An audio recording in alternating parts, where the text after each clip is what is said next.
Thank you for staying with us. Of course, you know that in Nigeria, as any general election approaches, all kinds of issues arise from time to time. And usually at the presidential level, the presidential candidates always having a go at each other one way or another. Of course, this one hasn't been any different, from issues around SPVs to issues around drug trafficking and all those things. All kinds of things being said by all kinds of people. Add to that the conversation we had yesterday, where we are told that, look, there is no saintly politician anywhere in the world. Well, how much of that is legal or not?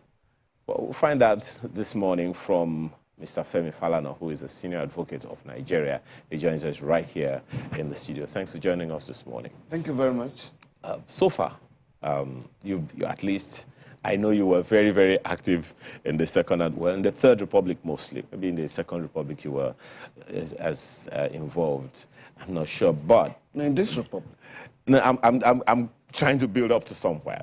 What would you say is significantly remarkable in this particular election compared to all previous in this republic and even in the Third Republic? The only thing I find remarkable is the interest being shown by Nigerians, particularly young people, in taking back their country. I'm not sure they can take it back, but in participating in the elections. My apologies, sir. When you say take back or taking back their country, you know that many people need to understand what that means. That's what I'm saying. What does it mean when you say that taking back a country? Okay. Is to take it back from political buccaneers and economic saboteurs. Taking back your country means taking your political destiny in your own hands. I'm not quite sure that is likely to take place here, but at least some attempts are going to be made in this election for people to insist that their votes must count. That's the only thing I've seen. In terms of the message, in terms of the campaigns, the quality has not quite been impressive. Politicians have spoken generally about our problems. We're going to address electricity crisis. We're going to create jobs. We're going to address insecurity. How? We now need to particularize. We now need to go to specifics. So the only thing I find remarkable is the interest of Nigerians to participate in this election. But then at the end of the day, it's about selecting one of these people who are making these promises that, as some would say, they have been making over time. There really doesn't seem and that is what I mean. And that is where the media must come in. It's no longer enough to say I will create jobs. How? I mean, for instance, we have 20 million out-of-school children. That is the highest figure in the world. There is a law in every state and at the federal level that has made it, that provides a law that provides that every Nigerian child shall be given free and compulsory education from primary to junior secondary school. So you are talking of the first 9 years. Now, nobody. But is that supposed to be free? Because I also saw... No, yeah, that's the law. That's the law. That is the law. Compulsory free education? Compulsory and free. And I'm talking of the Compulsory Free Universal Basic Education Act at the federal level. And each of the states has a UBEC law. Each of the states has adopted the Child's Right Act. And Section 15 of the Child Right Act, Section 2 of the UB Act, provide that every child shall be given free and compulsory education. So no child is supposed to be on the street. Are you saying by the virtue of that then that the governments, federal and state, are breaking the law? Sure. We have a case in court on it. To compel the government to pick children out of the street and enroll them in schools. there are two judgments, one by the ECOWAS court, the other one by the Federal High Court, to the effect that these laws must be implemented. We have now gone to the stage now where we want all the governments compelled to remove children from the street. Because, you cannot compete. Your children cannot compete with Rwandans and others who are being taught how to use computer in the primary school. Well, I guess that's so just a second. I want you, as journalists, to challenge politicians. Well, we are challenging them right now through you. But, this is one of those promises. One of those promises. Yes. But then the contending issues are still there. No, just a second, yes, so that we can really talk about the issues, for the day, because this education thing, as exciting and passionate as it is, it can be a distraction to the real issues of the day. Then some of the major contenders... It's the most important issue for the masses of our people. I'm not talking of the elite. I agree with you. However, the politicians contending for office have begun these brickbats all over again against themselves. No, you did this, you did it, you did that. Okay, so speak to this SPV and the cases, PDP against APC, APC against PDP, for instance. How significant is that? They are diversionary. Nothing will come out of it. We have 30 days to the election, 31 days with effect from today. If the allegations are investigated as being demanded, who is going to arrest a candidate at this stage? But how far are you going to go? The investigation cannot be concluded. If they are concluded and cases are filed in court, the cases will not be completed before the elections. So on what basis? Maybe people are just entertaining voters. Whether they're diversionary or not, speak to the law, sir. And this is which I'm going to quote now. Yes. A presidential candidate will be disqualified if they have been indicted for embezzlement, fraud by Judicial Commission of Inquiry or Administrative Panel of Inquiry or a tribunal set up under the Tribunal of Inquiry Act, the Tribunal of Inquiry Law, and all that and all that. Now, do these investigations... Where? This is section 137, I believe. Now, do these investigations... That has been yanked off the Constitution by the National Assembly. That provision has been removed. Has been removed. Today... So these candidates don't run foul of the law based on the allegations flying about? No, let's just get it clear. They are best suspects. What the law is saying now, the Supreme Court judgment in Atiku Abubakar versus Federal Government of Nigeria is that unless you are convicted by a court, you cannot be disqualified from contesting election in Nigeria. Because that provision was being abused. And the court has ruled. Unless you can convict a person, it cannot be disqualified. But if you just say, oh, he's been indicted. And what happened in 2006 was that the Obasanjo regime set up a commission of inquiry with a view to disqualify Atiku. And so a white paper was hurriedly issued. And then I think from Abia, Governor Oji Kalu, also issued his own white paper against Yaradua. And it was at that stage that the Supreme Court said, no, this joke is being pursued to a rather ridiculous extent. In Nigeria, nobody shall be disqualified from contesting election unless there is a conviction by a court. That's the law today. So the candidates are clear? Yeah, the National Assembly members then decided to remove that provision of the Constitution. And that is what I mean. So for me, the beauty of what is going on is that the allegations and counter-allegations are directed at people I will call independent voters.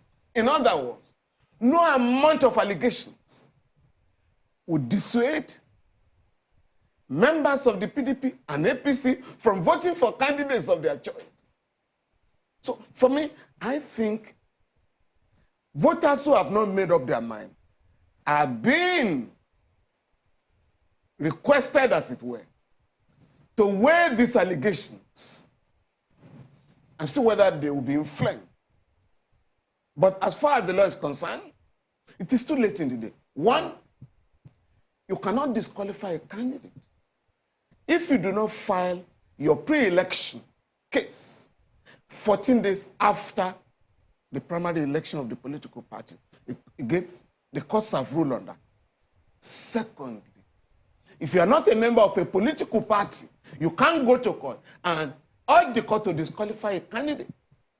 So all of the talk around the SPVs and the allegations and all of those things, people going to court, they are dead on arrival? No, they're dead. Now, before the election, some of the cases, you are going to be battling with service of the process, originating process. And I'm saying, if the cases are listed at all, they are not going to be concluded before the election. But for whatever it is worth, what is the place of SPVs as legal instruments to execute businesses within the Nigerian civil service or government space? Now, the laws are very clear on these allegations. Yeah? But I think what you're asking is whether Yes. anything can come out of these allegations and counter allegations. No. The question is, what this so-called SPVs, special... SPVs. You know, for me, I don't want to be drawn into making pronouncement on the allegations and counter allegations. I can't. I will not go into that because I'm not a court. I cannot speak authoritatively, and I don't want to be accused. But you could educate us. No, you see, the first law, the first section of the Code of Conduct for public officers is that you must not engage in any action that will lead to a conflict of interest. That's the law. So, if people set up companies, contrary to the provisions of the law, and what may interest you? Some of these cases were pursued before. Some of these allegations, petitions were written about them before. What happened to them? So the point I'm making therefore is that these politicians are either making this allegation because they know they don't go far. But it's either that there are no issues to address. So let's divert the attention of voters and subject them to some entertainment. But in terms of what you can make out of these allegations, the law cannot help either parties. It's only the electorate that will decide. And I think that is the purport of these allegations. Are these people you want to vote for? Do you want to vote on the basis of integrity or accountability? For me, that is the only advantage of the allegations. But they won't go far. As I've said, there are legal entanglements. Okay, well, still speaking legal now, I don't know why it is of interest, let me use that word, and not conflict. Because the Constitution is clear in Section 134 about 25% in 36 states and all of that. So why do you think conversations around that is coming up now? Because there is a lot of talk about whether or not a candidate stipulated in the law to win 25% in 36 states will matter with or without the FCT. No, I think the concern that has arisen is that looking at the campaigns going on, people are wondering whether any candidate will meet those stringent constitutional requirements. 25% in at least 2/3 of the states, and of course, majority of lawful votes all over the country. But the Constitution is clear. Yeah, no, nobody is saying that the Constitution should be amended at this stage. It cannot be Because amended at if this stage. no candidate meets the requirement, then you are going to have a fresh election. What do you, from your experience, what do you see happening? No, I would rather use the expression that is common in America at a stage like this. for me, it's too close to call. I'm not sure the picture will become very, very clear until about 2 weeks to the election. But as of today, it's difficult to say it is this candidate or that candidate that will win the election. Why do you say so? No, because I'm following the campaign. But is it that clear, Senior? And Nigerians are discussing. When the status of the FCT, is being, revisited, especially with the position of the former NBA president, that in the past, some presidents had not won the FCT. So does it invalidate their election, the fact that they didn't win the FCT, even though they got 25% majority? No, it doesn't. It's not a requirement that so you must win. What's the status of the FCT in the election, in the constitution as captured? No, today, the courts have ruled that pursuant to Section 299 of the Constitution, that the FCT should be treated as a state. Yeah, that's the law. That's the law today. So it will be different in this coming election? For sure. If a candidate didn't win the FCT? No, you don't have to win the FCT. If you meet the requirement, that is 2/3 of the majority of states in the country. 36 states. You don't have to win it. You don't have to win the FCT? No. Now, what are the things?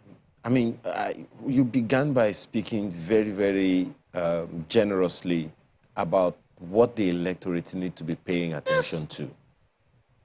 But there are those who what the politicians should be addressing. This is what the electorate want. Access to health, education, But hitherto, we've never really been able to interrogate those issues. No. In the Second Republic, or even though we're very young then, in the Second Republic, elections were issue-based. In the First Republic, elections were issue-based, particularly in the Second Republic, where we're talking of, in this part of the country, in the Southwest, we're talking of the 4 cardinal programs of the APC. Free education, free health, full employment, and access, agriculture, agricultural revolution. So that was then. And of course, that's by the UPN. And the MPN was talking of qualitative education, mass housing, and so on and so forth. Socialist programs. No, MPN, no. MPN was totally anti-socialist. It was the UPN that was talking of welfare program. But none of them was really a socialist party.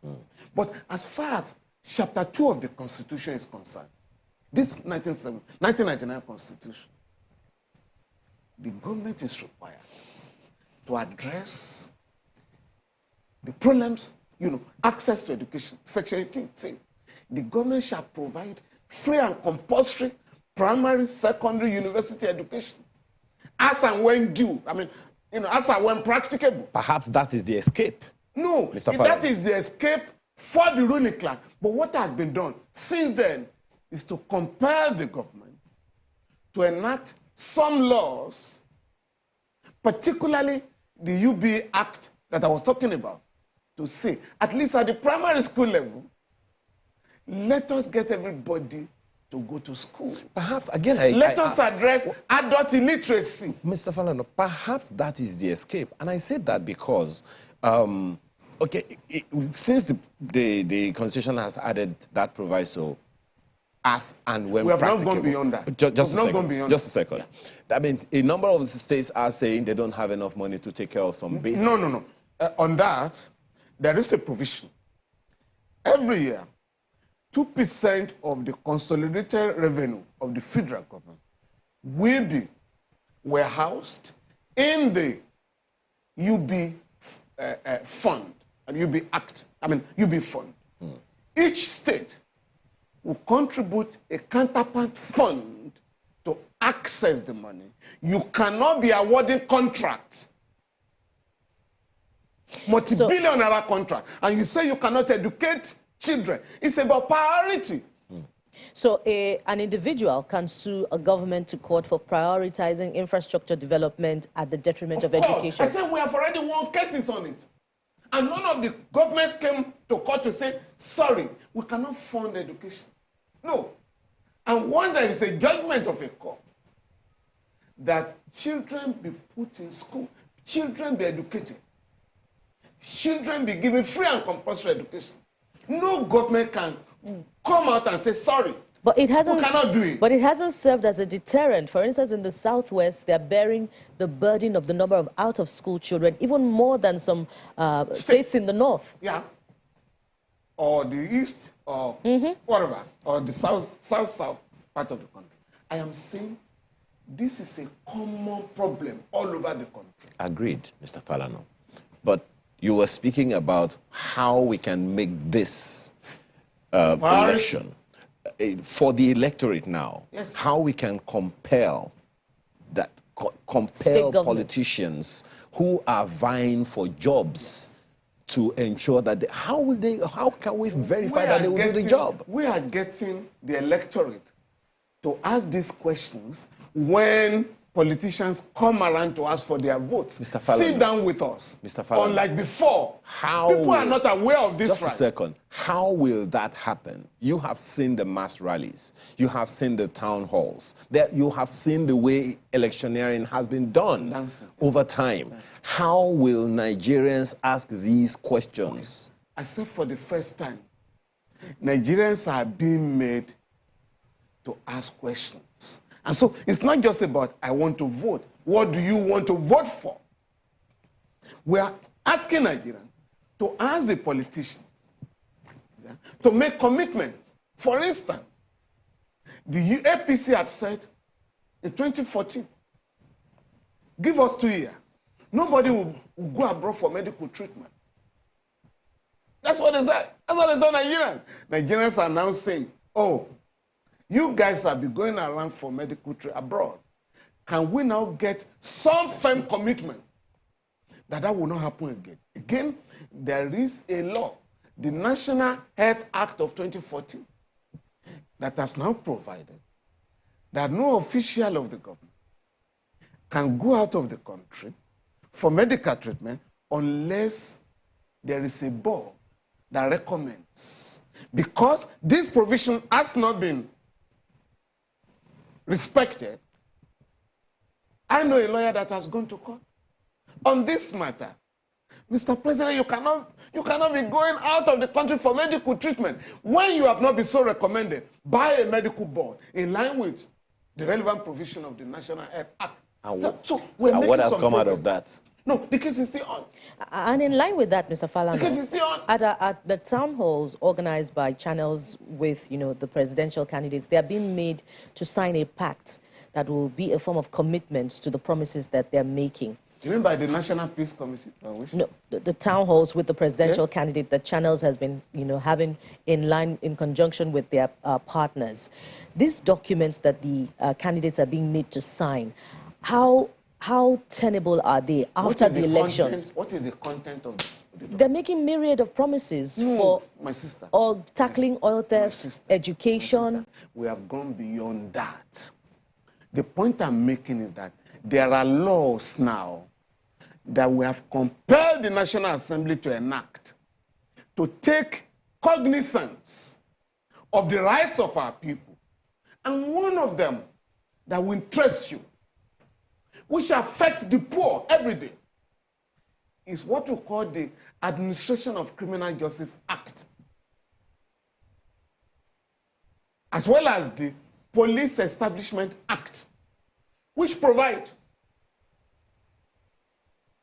that any Nigerian arrested anywhere will have the family informed as soon as he or she gets to the police station. 2, that you are not compelled to make a statement in a police station unless you have access to your lawyer, if you insist on your lawyer. And if you have no money to engage the services of a lawyer, the Legal Aid Council, the National Human Rights Commission, shall provide a lawyer for you. Furthermore, once a month, the chief magistrate in a magisterial district shall visit all police stations to ensure that nobody is detained illegally, nobody has been arrested and dumped. Furthermore, every police station in Nigeria shall have a lawyer assigned to it, and the lawyer will monitor observance of human rights. Now, These laws are not being implemented now. We are now telling Nigerians, ask these politicians, how are you going to address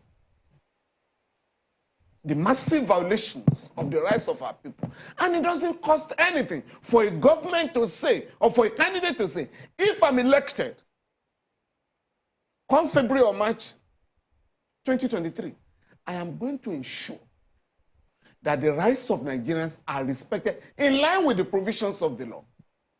Nobody will be arrested and detained illegally in this country. And if you do so, as a police officer, as a military officer, you are going to be kicked out of the service. I guess so the concern of my colleague, Ayo, is how the politicians will be compelled to implement all of these commitments, either it be the protection of human rights or provision of education for all. The first point is to increase the awareness. Let people be aware of their rights under the law. The rights that have been recognized or considered by members of the ruling class. The second stage is to get people organized to demand for their rights. It should no longer be the business of, human rights activists or whatever. All of us must now be activists, human rights activists, to demand for our rights, to ensure that our children are educated at the expense of the state. And let a governor come out to say, sorry, we have no money to send children to school. We can then say, hey, come, you haven't looked at these areas. And this is another disturbing area for me. That the political parties and their candidates are not being asked how they are going to generate fund to address infrastructural decay in the country, to provide services for our people, and to fund education and health. Well, it's an endless conversation, Mr. Falana. And let's just hope that all the lawyers and all of the political parties will be able to look at these laws that you're talking about. But let me quickly... Have time for... Yes, I want to ask Mr. Falana about a conversation we had earlier about vote buying.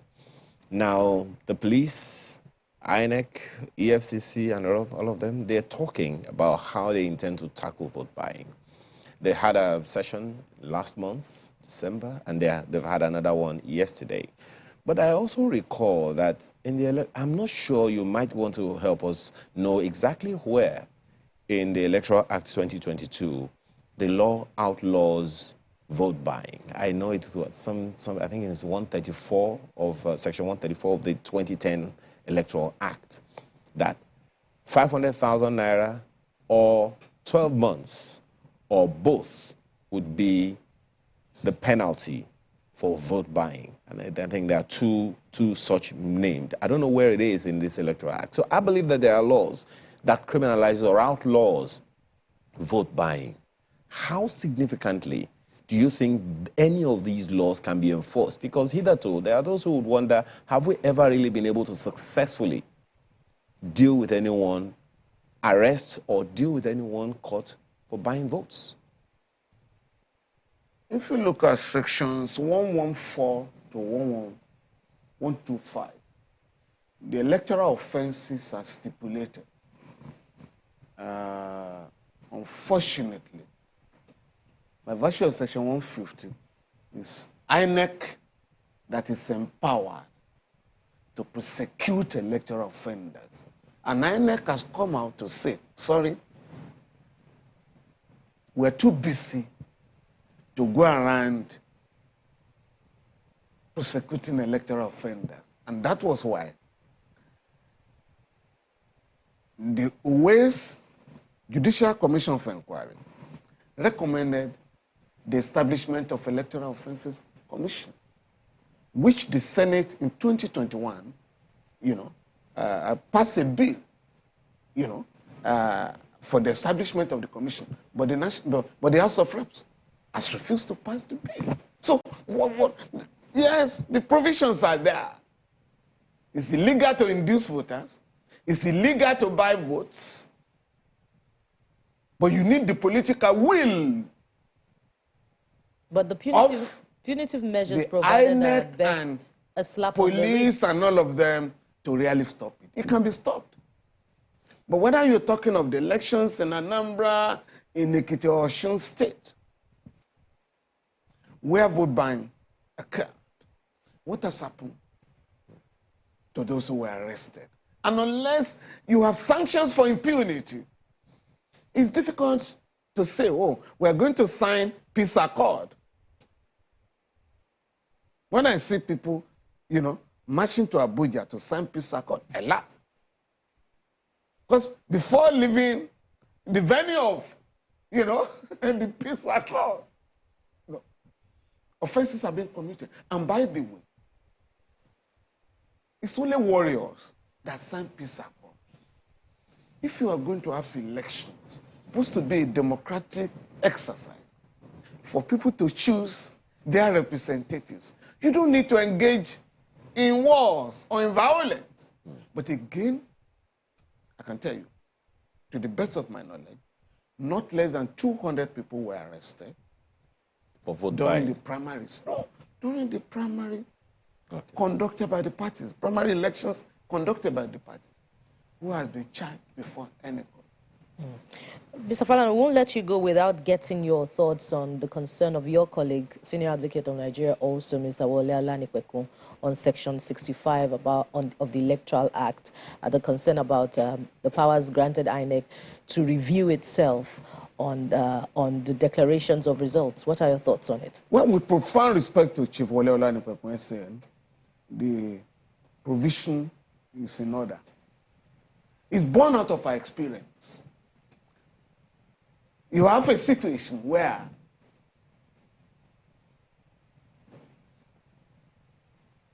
INEC officials are made to declare results by force. Some have guns at their back. Declare me as the winner. And a senator did so in one of the southeastern states during the last election. And what the law is saying, if you force somebody to declare the results, via a miss, so once it's out of your control, it can then declare the actual results. Yes. Whoever is dissatisfied can now go to court. So the onus must be on the criminal,